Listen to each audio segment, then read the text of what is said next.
I'm not sure that that alone, disruption or chaos, which seems to be why Donald Trump was voted to be president, is per se what you need. You also need experience. You need brain power. You need a worldview that is accurate and unbiased, and um, you just and not parochial. And, I don't know whether Hegseth embodies those things. I'm James Heappey, and welcome to Superpowers, the future of global security here on Times Radio.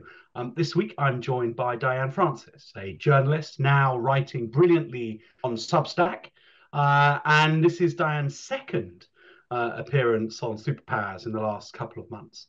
When we spoke last, Diane was reflecting on Canadian elections that were still 2 months hence, but appeared to hang in the balance. And today we speak in the wake of the results. And so there's much to reflect on there, as well as lots of other things going on around the world, which is why it is always important to say that we are recording Superpowers in the afternoon of Friday, the 2nd of May in the UK, lunchtime in the US. And who knows, with the pace at which the world moves, how what we talk about today will be overtaken by events in the days to come. But Diane, welcome. And let's start with those Canadian elections. If I can be provocative, it feels like the Canadian right have just missed an open goal, and that Carney has got home in spite of all apparent political logic.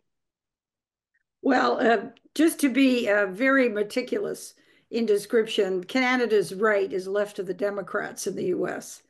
Yeah. And Okay. the opposition party, the Liberals, portrayed them whenever possible as Republicans. There's no Republicans in Canada. We like healthcare. We like the way things are. So that is part of the issue. The Canadians elected fled into one of the two mainstream parties, the Liberals and the Tories, and abandoned and collapsed the three, smaller parties, the Quebec Separatists, the Socialists, and the Greenies, because they realized this was a three-alarm fire, and they have to have a mainstream leader in there. And Carney got the long straw. So, Mark Carney is an unknown quantity. That also helped him. Trudeau wasn't there. That certainly helped them because he's reviled in the in Canada. And Carney, has been, missing in action for 27 years. He hasn't lived in Canada, and now he's parachuted himself into running a country in a crisis. So it's not a very jolly situation in Canada. Canadians had, really Hobson's choice.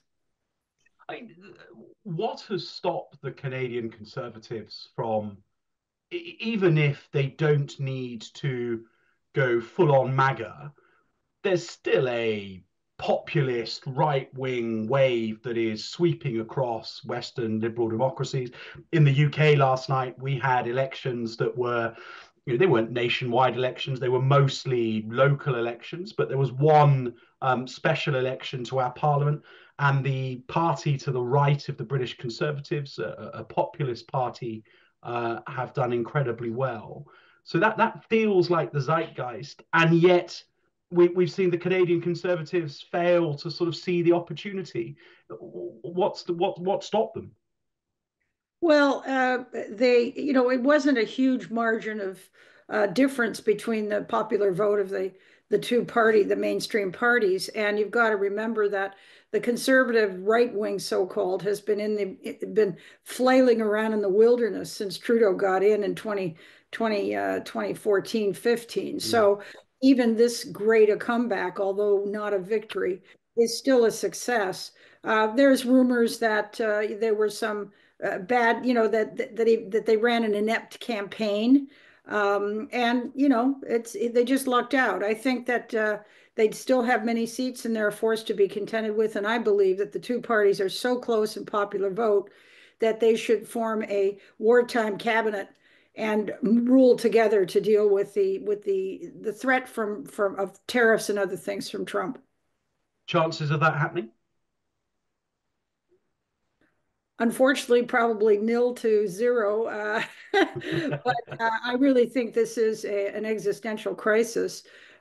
Trump is not going to send troops over the border or anything, and he's kind of kidding and jeering us to get a better deal on tariffs by calling us by using the 51st state insult. But make no mistake, Canada is in a very weak position since 10 years of absolute awful government by Trudeau, and our military is minuscule. So, it's not going to be a military thing, but economically we are weak, and militarily we are almost non-existent. Well, given that, what do you think is the most likely outcome in the US Canada relationship over the next sort of 12 months or so? How does this all play out? Does Trump end up getting something approaching his own way? Not that Canada becomes the 51st state, but everything he wants he gets beyond, or where does this end? Yeah, I also wanted to add to that the huge flight into the two mainstream parties you could see, which was a huge majority collectively, was a huge referendum against becoming part of the United States too. I Yeah. mean, that's the subtext. I think what'll happen, I hope doesn't, but Mr. Carney is an inexperienced politician. He's a banker. He's not a businessman. He's surrounded by a lot of the Trudeau flunkies, which put the country in this weak position in the first place. But I hope that he and myself and others have said, look, get the conservatives on board. They understand economics. They understand business. Get the business community on board. And don't open your mouth and get down there and meet with Trump in front of the cameras ever. And, just listen and come up with a win-win situation. Otherwise, he will eat him for breakfast. What is the only time I've seen it sort of in the flesh, I suppose, was the footage of the national anthems and the game of ice hockey between the US and Canada a few weeks ago, when there was. I'm led to believe that those matches always have a quite a lot of needle in them, but there was real passion and anger and resentment in both the crowd and on the ice rink. Is that reflective of the mood of Canadian society at the moment? So Canadians sort of actively hostile to their southern neighbours? They don't like the insult, the 51st state insult. And as I've pointed out before, I think in perhaps your show, it's insulting to call a country that's bigger than your 50 states the 51st state candidate. How Right. ridiculous. And geographically and geologically, Canada is far richer than the United States. So, he has his facts wrong, but he does it to needle and get everybody upset. Well, it's worked. Canadians are offended. They're not traveling to the US. The border crossings from north to south have collapsed. People are selling their Florida condos in protest to a certain extent. And yeah, and Canadians are boycotting American products. They're not happy. And now we're starting to see some of the problems of the tariff, which is far more of an existential threat to Canada than anything. And we've just had an announcement of major layoffs of auto workers in Ontario, which is where, a million people, a million jobs are at stake. And that would plunge Canada into a recession once the tariffs really bite. Yeah, it is an amazing act of self-harm for the United States, but the consequences for Canada, Mexico, and frankly all other economies around the world are profound as well. Everybody tells me when I have these conversations on camera and off that that Trump will row back on the tariffs. He will realize that it's doing enormous economic harm to the US, and that more powerful than anything the international community can say will just be his reading of the American domestic opinion polls, which are going against him. Now, the tariffs are a very controversial economic idea that a lot of people disagree will do much good for anybody. But what it does do is it now has open negotiations with every country in the world and the Trump regime. And he's set the bar very high to start the negotiating at. In other words, he started in China's case, it's ridiculous. In Canada's case, it's 25% on certain things, and also very high. But that's where he's starting from.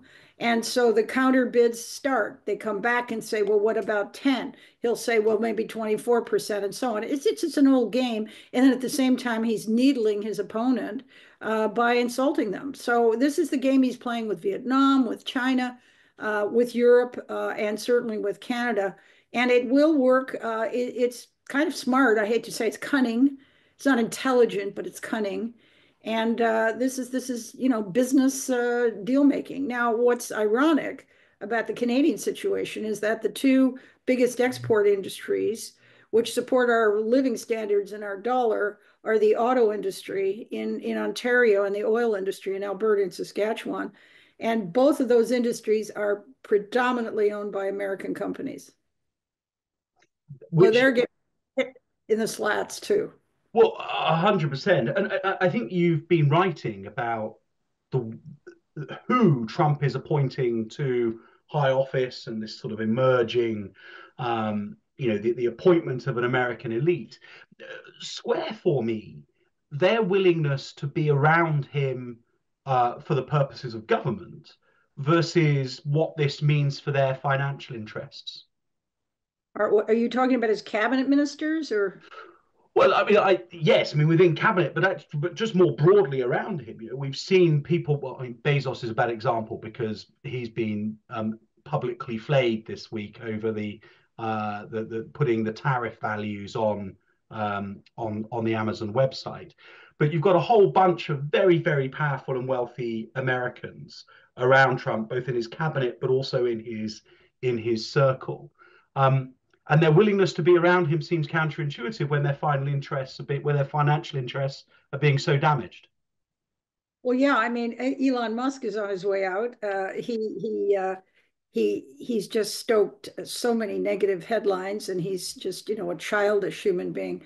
And he certainly hasn't gotten what he wanted. I mean, obviously, he has more at stake in the China-US tariff war than probably any other single business entrepreneur on the planet. And he's right in the middle of that. And he can't do anything. He never did anything about it. He couldn't.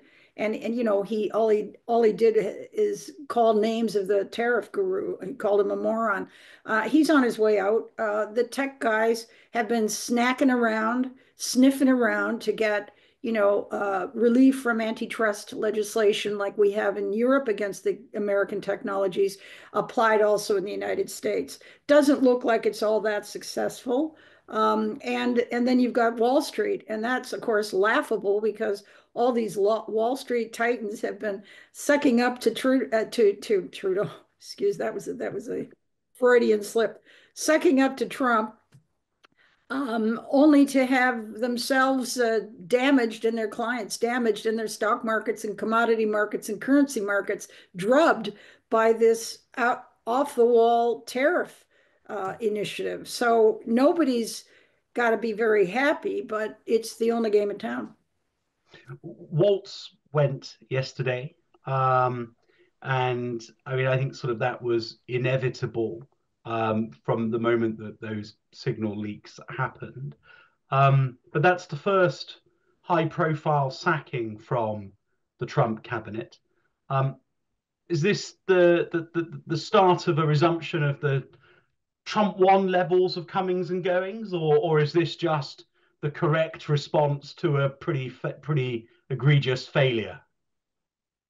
Well, I don't know the ins and outs of it, but Waltz was a good guy to have around the table when the United States was negotiating with Ukraine because he really understands the importance of protecting and securing Yeah. Ukraine and promoting it.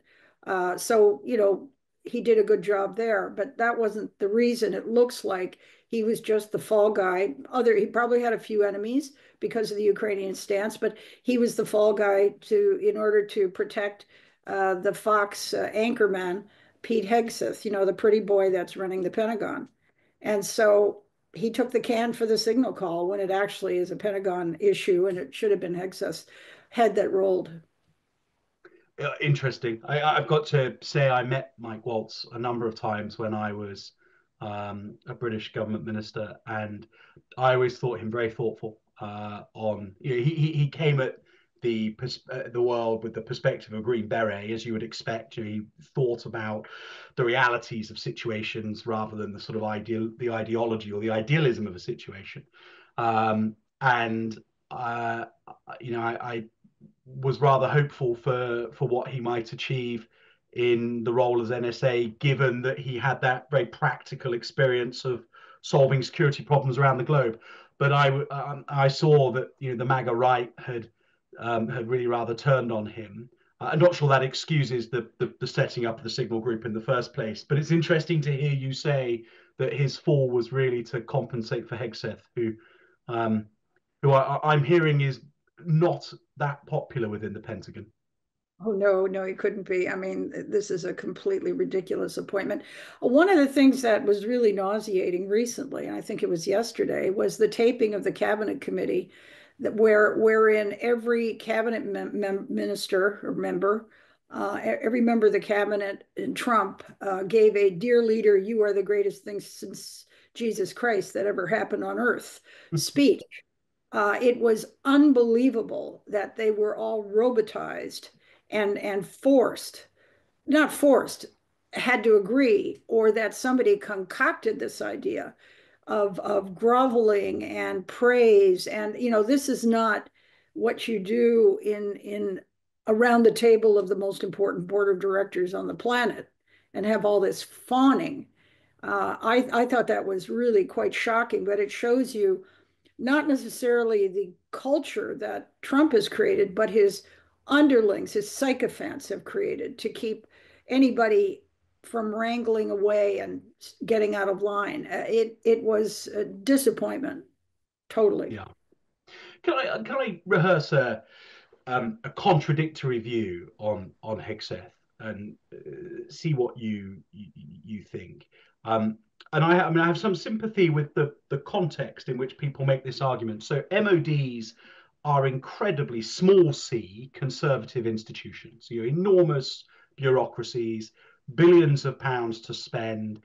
The nature of military procurement is that it's very slow and takes years, if not decades, for projects to be delivered, and that the fundamental business of defense is zero fail. You can't get it wrong because you're defending the nation, and that therefore it takes a disruptor to really move the dial in an MOD or a DOD, and that therefore Hegseth is the guy. His defense experience is limited to his own military service as a junior officer, but otherwise he sort of comes in with lots of energy and intent and the patronage of a president that's happy to sort of to sort of break things in order to build them again.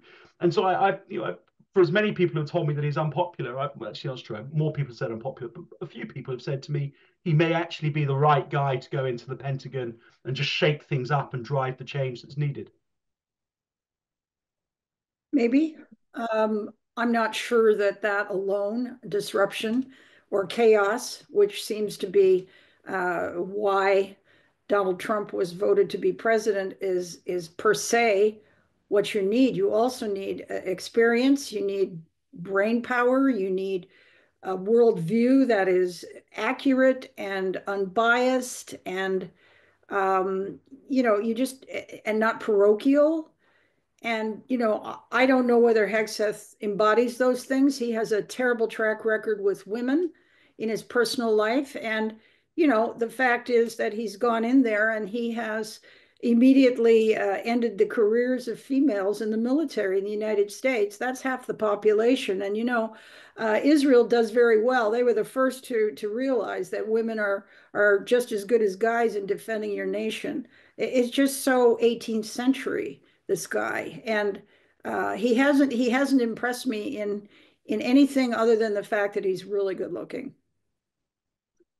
I defer to your expertise on that one, but I do agree with you. I thought that the fact that General CQ Brown, who I met a number of times at the various sort of Ukraine donor conferences, I never met the former chief of the naval staff, Admiral Franchetti, but I really dislike that both his career, General CQ Brown, and her career both ended seemingly on the altar of politics, and that, whatever the arguments for and against, that they were appointments driven by diversity, politics in the previous administration. Neither of them deserve to have 35-year careers in the US military ended in such a way. And I agree with you. That's sort of really unfortunate for them, and sends an appalling signal actually to women and people of color following behind in the American military. It was a great shame to see that happen. Diane, we don't have a ton of time left, but I'm desperate to get your reflections on everything that's been going on in Ukraine, starting with the mineral deal being signed. And it's very, very different deal to the one that we were discussing when we last spoke. Much fairer, much more about sort of wealth for both the Ukrainians and the Americans going forwards, rather than a reparation for military aid in the past. What's changed in terms of politics?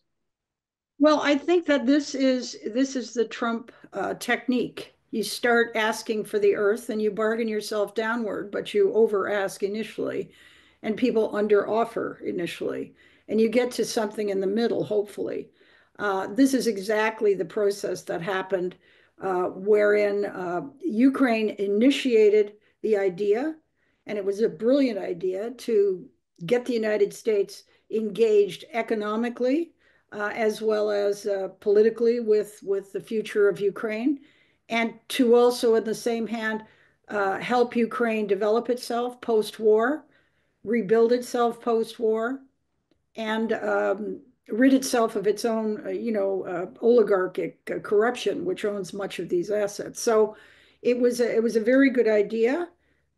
They sent a version. The Americans pushed back aggressively, changing it, and back and forth it's gone. And this is, as I say, this is like business negotiations 101. It's not about diplomacy, it's not about side deals, this is about money and so on. Now there's a couple of wonderful benefits that have arisen from this. Not only does this obviously state clearly to Mr. Putin, hands off the rest of it, we're going to be there. So that's good. That means that a truce is potential, not necessarily possible, but potential. The other thing is that in the language of the deal was a reference to helping rebuild the country's enormous damages as a result of the Russian invasion. And so that states something very bluntly that Trump has always tiptoed around to try and curry favor with Putin to get him to the table. So I think on balance, it's the best that could have been hoped for. And what you described in the first part of your answer is tantamount to a security guarantee. I think you said, hands off Putin, we're here. Do you think that is how it is intended? Because that's been the big question about it from the very beginning. Where is this a security guarantee by another name? Well, I mean, Zelensky would have loved American boots on the ground, but that's not going to happen. And neither is NATO boots going to be on the ground. This deal does not preclude European peacekeepers. This deal also does not preclude Ukraine joining the European Union. And it's already on the to-do list, and Yeah. they go on Europe's part. Those represent enormous security guarantees too. So what does it mean for Putin? Doesn't mean he's lost, but it doesn't mean he can win. Yeah. Yeah, I think that's a very succinct analysis. I mean, I think that it will expose quite quickly to Trump and to the team around Trump that Putin has been playing them, and that he has no intention of signing up to any sort of deal. Um, do you think that the U.S. administration, when they realize that, will accelerate the armament of Ukraine in order to seek to force Putin to the negotiating table, or if not, what happens next? Because the minerals deal is in place, but in theory the conflict is still live.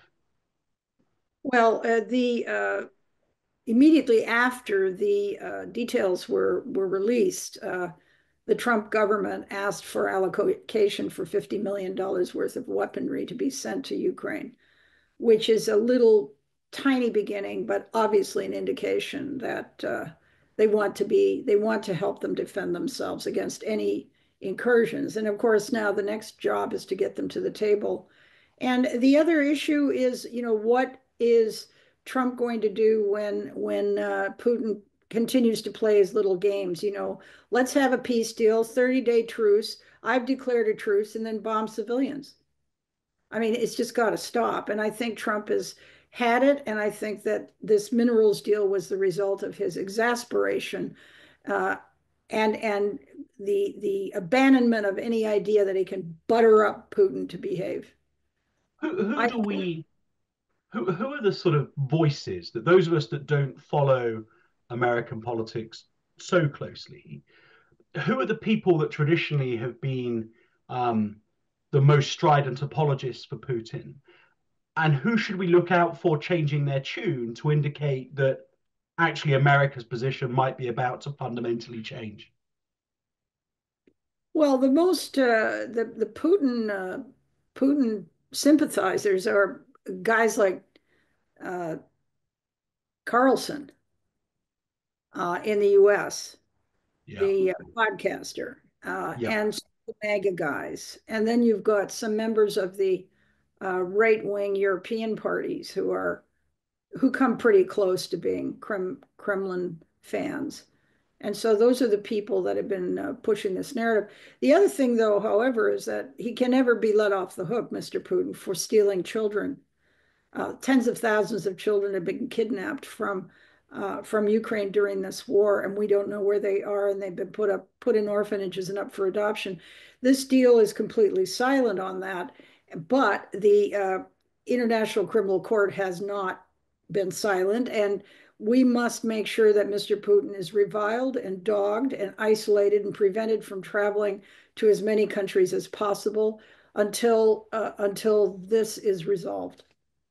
I'm certain that that will be the case. Certainly from countries in Europe, and you would imagine that the Aussies, the Japanese, the Canadians will be very similar in their mindset. I guess the question is the degree to which that sort of consensus amongst everybody else is undermined if the US isn't in exactly the same position.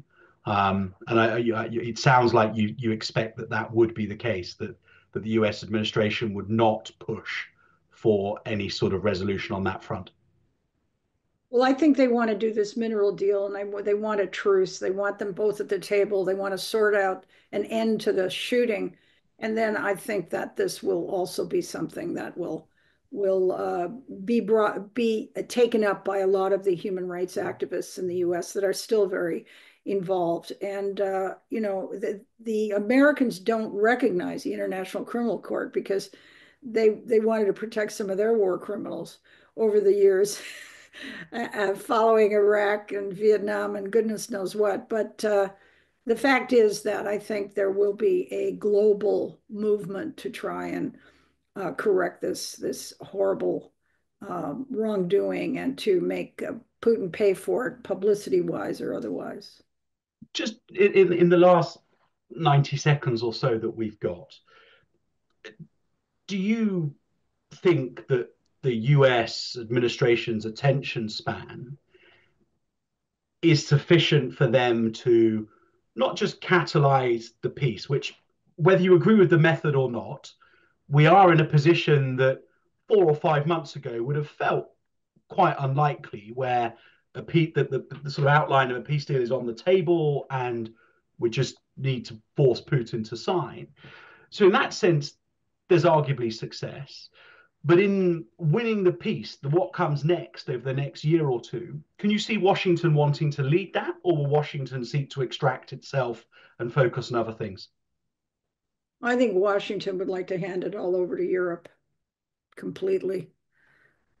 He really is distancing himself from NATO and so on. I mean, there's still members and that sort of thing, but I think the ball should be in Europe's court, as Europe is next if he isn't stopped. And Europe has the money, but it doesn't have the military, and it's got to get its act together. And I think diplomatically, they have to unite around this issue, and they have to help Ukraine rebuild and help, punish Putin in any way possible. Yeah, Diane, look, it's great talking to you, and your insight is hugely appreciated. Please do come and talk to us again.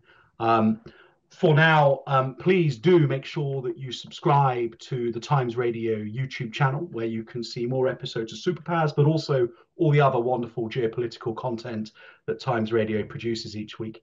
For now, I'm James Heappey with my guest, Diane Francis. Thank you very much. See you next week.